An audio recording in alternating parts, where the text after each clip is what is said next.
I actually got a call from Brother Armin, our brother visitor. This was around February. I was actually in Dasmariñas at that time. He asked me if I was okay to be assigned to DLSU-Dasmariñas. My initial reactions were, number one, surprise. I completely did not expect it. It was from left field. I had expected to stay longer in my previous assignment, which was Bacolod. So I was only there for 2 years as principal. And in my mind, I had many other plans and so many other things to do. So I thought I'd be staying longer. So I was very surprised. That was my first reaction. But later on, thinking about it and reflecting, I was also quite happy. DLSU-Dasmariñas was my home for 3 years.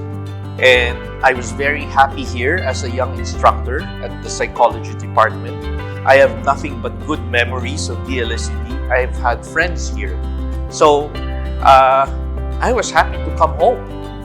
So if you're to ask me what were my two reactions, it was surprise and of course, happiness.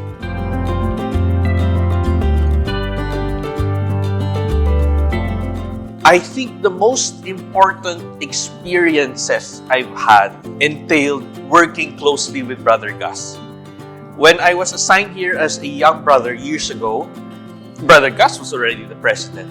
So we got to work together very closely. I was vocations coordinator and we were trying to recruit brothers. Proudly, our teamwork were able to recruit one brother to join us. After my assignment here, I was also assigned to Hong Kong, where I was Director of Administration for the brothers in Asia, while Brother Gus was Director for Finance for all the brothers in Asia. So admin and finance, we were working very, very closely together. We helped our common boss then, who was Brother Toto. So I think that's one. My past administrative experience was working closely with Brother Gus. So that's very helpful in the coming years. A second past administrative experience was the recent one in Bacolod, where I had an experience of a pre-pandemic school year and had an experience of the onset of the pandemic and having to adjust to the pandemic and having to live, thrive, survive, and teach during a pandemic. We've had to go through difficult things. We also encountered financial troubles. So I think coming to DLSU-D amidst the pandemic and having experienced another university going through the pandemic gives me a sense of different perspective of how to survive, how to live through a pandemic. But generally, those two, plus maybe the last is my relative inexperience in these matters. It may be a disadvantage really, but again, it's the fresh perspective, the open mind, and the questioning of how things are working and why can't they be better. So I guess it's those three things: working with Brother Gus, the experience of a pandemic, and an open and inexperienced mind.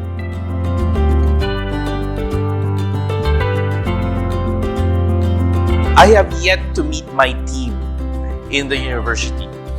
But personally, what are some things in my mind already? Number one, it's been almost 2 years that we are going through a pandemic and we are doing our best to survive. I see light at the end of the tunnel. The vaccines are coming, we're having vaccinations.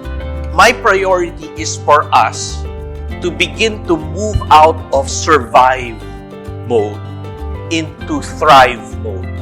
We cannot be stuck in survival mode forever. I think one of my roles here is to push us out of survival into thrive. Survive and thrive. How do we thrive as a university in a pandemic? And in maybe a year or so, the pandemic will be over. How then do we adjust to it? How do we pick up the pieces? How do we deal with the scars left in our minds and in our hearts? How do we mourn the losses and how do we move on? So I think that's one. Push the university from survive to thrive. A second priority of mine is to preserve and cement the legacy that Brother Gus has left for us. And I would like as much as possible that his legacy will be preserved, that he will be remembered for the good that he has done to this university. We will not be where we are if not for Brother Gus. So that's my second priority, to cement and preserve the legacy of Brother Gus. My third priority, I think, is to prepare the way for a new president. And it's not going to be me. Trust me, it's not going to be me. So, in that sense, I'd like us to all prepare and see who is the best person to lead this university. I'm here to do the day-to-day matters. But there has to be a president who tells us where to go to set strategy. The fourth one, I think, is that we've all suffered, I mentioned a while ago, and we've all borne our scars through this pandemic, whether it's our own getting sick, our loved ones getting sick, or our loved ones dying.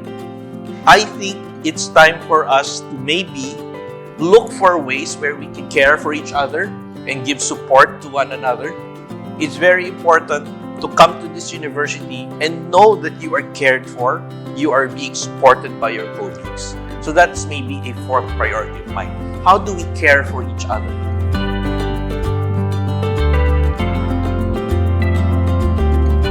My past experience of DLSU-D, it has always felt like home and it's always felt like family.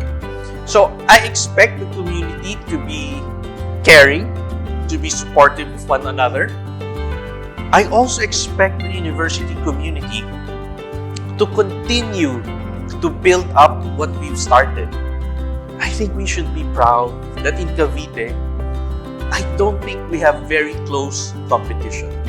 That doesn't mean we should rest on our laurels and say, okay, kampante na ako. I think we should continue to strive to give excellent and quality Christian education to Cavite.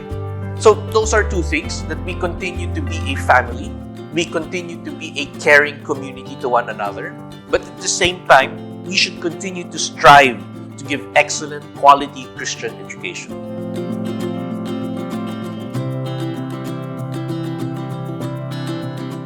Bookworm, cat lover, perpetual trying to lose weight because of the pandemic, outdoor. Provincial always. Patriot.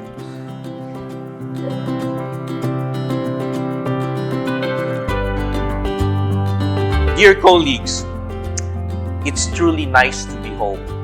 It's truly nice to see familiar faces, and it's also wonderful to meet new faces. This coming school year, let's try to not only survive, but let's also thrive and give life to one another and give life to our students. Thank you.